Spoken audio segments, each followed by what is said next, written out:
Bien-aimés, je vous salue dans le précieux nom de Jésus-Christ et je vous souhaite la bienvenue en ce jour. Nous sommes déjà rendus à la capsule numéro 17 de notre cheminement du temps de carême. Et donc, aujourd'hui, nous voulons nous nourrir de la parole de Dieu dans l'évangile de Matthieu au chapitre 21. Et le thème que nous allons donner à notre réflexion de ce jour, c'est les colloques de la maison commune. Mais avant, si vous voulez bien, prenons le temps de nous en remettre au Seigneur. Tendre Père, nous te louons et te bénissons. Nous te rendons gloire de ce que tu es, le Dieu créateur. Tu nous as fait, tu nous as façonnés. Tu as créé le ciel, tu as créé la terre. Le psalmiste dira, tu as fondé les cieux et la terre et tout ce qu'ils contiennent. Nous te louons pour l'œuvre de tes mains. Nous te louons pour ta présence en ce jour avec nous. Merci pour le don de ton esprit et merci pour le don de la vie. À toi la gloire, à toi la louange, au nom de Jésus-Christ. Amen. Donc, bien-aimés, nous sommes dans l'évangile de Matthieu, le chapitre 21, les versets 33 et suivants. Un homme était propriétaire. Il planta une vigne, il l'entoura d'une clôture, il creusa un pressoir et y bâtit une tour. Puis, il la loua à des vignerons et partit pour l'étranger. Quand arriva le moment des fruits, il envoya ses serviteurs aux vignerons pour en percevoir les fruits. Mais les vignerons se saisirent de ses serviteurs. Ils battirent l'un, tuèrent l'autre et lapidèrent le troisième. De nouveau, il envoya d'autres serviteurs. Plus nombreux que les premiers, ils les traitèrent de même. Finalement, il leur envoya son fils, en se disant, ils auront des égards pour mon fils. Mais les vignerons, en voyant le fils, se dirent entre eux, voici l'héritier, allons-y, tuons-le, que nous ayons son héritage. Et, le saisissant, ils le jetèrent hors de la vigne et le tuèrent. Lorsque reviendra le maître de la vigne, que fera-t-il à ces vignerons-là, d'après vous? Ils lui répondent, il fera misérablement périr ces misérables. Et il louera la vigne à d'autres vignerons qui lui en livreront les fruits en temps voulu. Alors, bien aimé, je vais m'arrêter là dans cette lecture et je veux d'entrée de jeu vous rassurer. L'orientation que je propose à l'exhortation de ce jour est assez particulière. Ne vous étonnez pas de ce que vous allez entendre, mais je pense qu'il est important pour nous quand même que ce message soit dit, ne serait-ce que dans ce temps de carême pour pouvoir nous conscientiser un peu plus. Le texte que nous venons d'entendre donc, nous parle d'un propriétaire de vigne qui a bâti tout ce qu'il fallait bâtir autour de sa vigne, qui a mis sa vigne en très bon état et qui par la suite l'a rendue disponible pour des locataires. Et le contrat donc de location stipulait que au moment de récolter les fruits, qu'il revienne récupérer les fruits donc de ce qu'il a mis en location. Comprenons ici que le maître de la vigne, ce n'est nul autre que Dieu, notre Père, le Créateur, celui qui a façonné la terre, qui lui a donné la forme qu'elle devait avoir et qui l'a faite de ses mains. La vigne, ce n'est rien d'autre donc que notre terre, notre lieu d'habitation, mais qui est aussi le lieu où réside le peuple de Dieu. Les vignerons, ce n'est nul autre que nous qui sommes là, à qui Dieu a laissé une responsabilité, celle de faire fructifier sa vigne. Les serviteurs, bien entendu, ce sont les prophètes, les envoyés de Dieu qui sont venus au fur et à mesure, et le Fils n'est nul autre que le Seigneur Jésus-Christ. Une chose qui m'a interpellé dans ce texte, quand j'étais en train de le méditer, c'est qu'il est dit qu'à un moment donné, le maître de la vigne va revenir. Et la question que Jésus pose à ceux qui l'écoutaient, donc, qui écoutaient cette parabole, c'est que ferait le maître lorsqu'il reviendra à ces vignerons-là? Nous sommes dans le temps du carême. Et bien entendu, notre objectif pendant ce temps, c'est de chercher à nous rapprocher davantage de Dieu.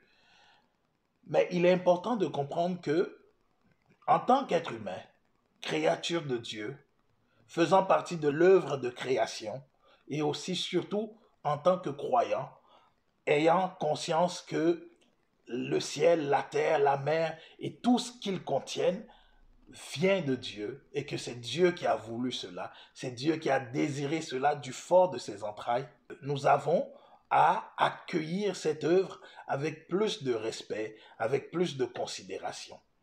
Respecter l'œuvre de création ou respecter la création en elle-même, c'est aussi manifester du respect vis-à-vis de Dieu, vis-à-vis de celui qui l'a fait.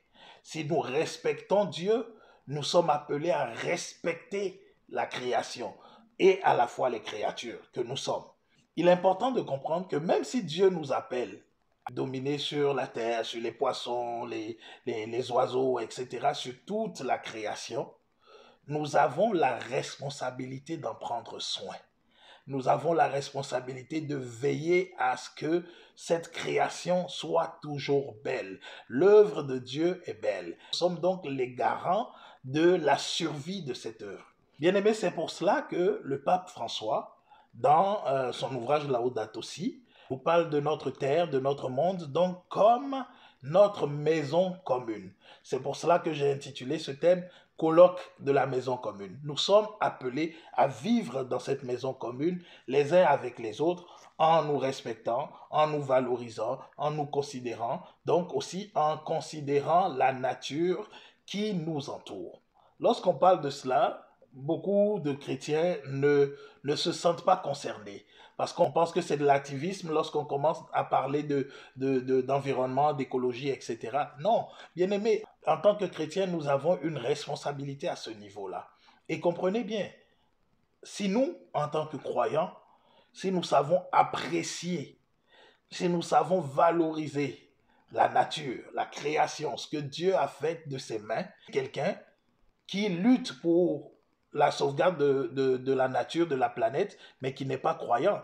Nous ne pouvons que l'intéresser à notre foi et à notre relation avec Dieu et avec sa création. Mais tant que nous sommes encore sur la terre, le royaume de Dieu, il est déjà là. Le royaume de Dieu commence pour nous sur la terre alors que nous sommes encore là. Donc nous avons à adopter une certaine disposition intérieure dans notre relation, dans notre communion avec Dieu, mais aussi dans notre communion avec ce que Dieu a fait, c'est-à-dire avec nos frères, mais aussi avec la nature. Nous avons une responsabilité. Lorsque le maître reviendra, il posera la question, qu'avez-vous fait de ma vigne? Dans quel état avez-vous laissé ma vigne? Qu'est-ce que vous avez apporté de plus à ma vigne pour l'embellir, pour la rendre plus fructueuse, pour la rendre plus productive? Nous avons à répondre à cette question. Comprenons que, justement, nous sommes des êtres humains vivant sur cette terre, dotés, oui, d'une spiritualité, d'une relation avec Dieu, mais surtout aussi, nous sommes appelés à vivre en communion avec l'environnement dans lequel nous sommes. Alléluia. Alors je pense que c'est important, bien aimé, pour nous de prendre soin de notre maison commune, de prendre soin de notre terre qui, rappelons-le, est une marque de respect vis-à-vis de Dieu, du Créateur. Le pape François lance une invitation d'entrée de jeu dans l'introduction de son ouvrage. Il dit tous, nous pouvons collaborer comme des instruments de Dieu pour la sauvegarde de la création. Chacun, selon sa culture, son expérience, ses initiatives et ses capacités. Ça veut dire que, bien aimé, avec nos moyens, avec notre réalité, avec notre environnement, avec notre capacité et notre volonté, nous sommes en mesure de collaborer donc à la sauvegarde de la création. Et cela en tant qu'instrument de Dieu. Naturellement, si nous ne nous considérons pas comme instruments de Dieu, on n'est pas concerné par le message. Mais si nous voyons comme des instruments dans les mains de Dieu, ça veut dire que nous avons cette responsabilité de prendre soin de la création de Dieu. Bien aimé, chacun à son niveau, avec ses maigres moyens, chacun peut faire une différence, une petite différence, et qui va pouvoir être matérialisée par la suite. Alléluia. Il s'agit d'une collaboration, d'un appel à travailler ensemble pour que notre humanité puisse survivre. Et je veux dire quelque chose. Le texte nous dit qu'il y a eu plusieurs serviteurs qui se sont succédés et que le dernier à avoir été envoyé était le Fils. Pourquoi le Fils en dernier recours? Parce qu'on avait bon espoir qu'il vienne sauver la situation, qu'il vienne sauver ce qui pouvait être sauvé. Et c'est ce que Jésus est venu faire. Jésus est venu sauver l'homme, mais il est venu sauver tout l'homme. Cela implique qu'il est venu sauver l'homme dans son entièreté, l'homme dans sa condition. Lorsque Dieu a entendu le peuple d'Israël en Égypte en train de souffrir, il est allé sauver le peuple de sa condition d'esclavage. Donc, il a tenu compte de l'environnement dans lequel son peuple évoluait pour pouvoir le sauver. Jésus vient nous sauver, il vient à notre rencontre. Et donc, il tient compte aussi de l'environnement dans lequel nous évoluons.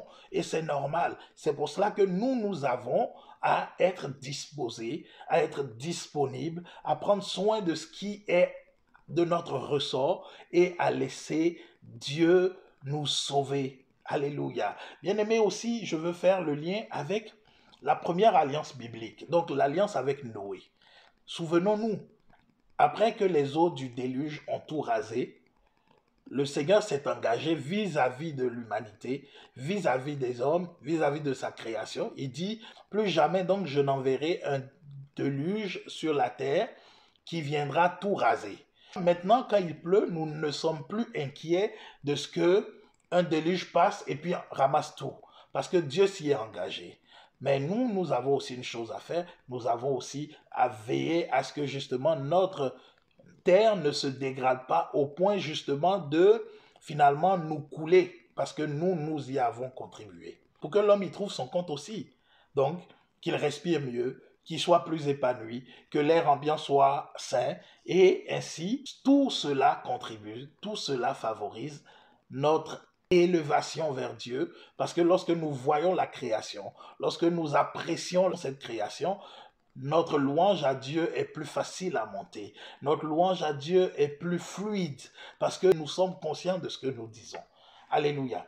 Alors donc, si je jette des objets à gauche, à droite, et que je n'entretiens pas, je ne vais pas dire, Seigneur, que tes œuvres sont belles. Je ne vais pas dire, Seigneur, que ta création est belle. De la même façon que nous sommes invités aujourd'hui à prendre soin de notre terre, de notre monde, nous sommes aussi invités à prendre soin les uns des autres, prendre soin de nos frères également. Ce jour, bien-aimé, je voudrais nous inviter aujourd'hui à regarder cet évangile différemment, à accueillir cette parole et à accueillir justement cet appel qui se fait insistant, qui se veut insistant, cet appel à prendre soin, à être des artisans, à faire partie justement du projet commun de pouvoir embellir notre maison commune. Et donc, c'est à chacun de nous de se poser la question, durant ce temps de carême, qu'est-ce que je peux faire pour mieux prendre soin de mon environnement immédiat?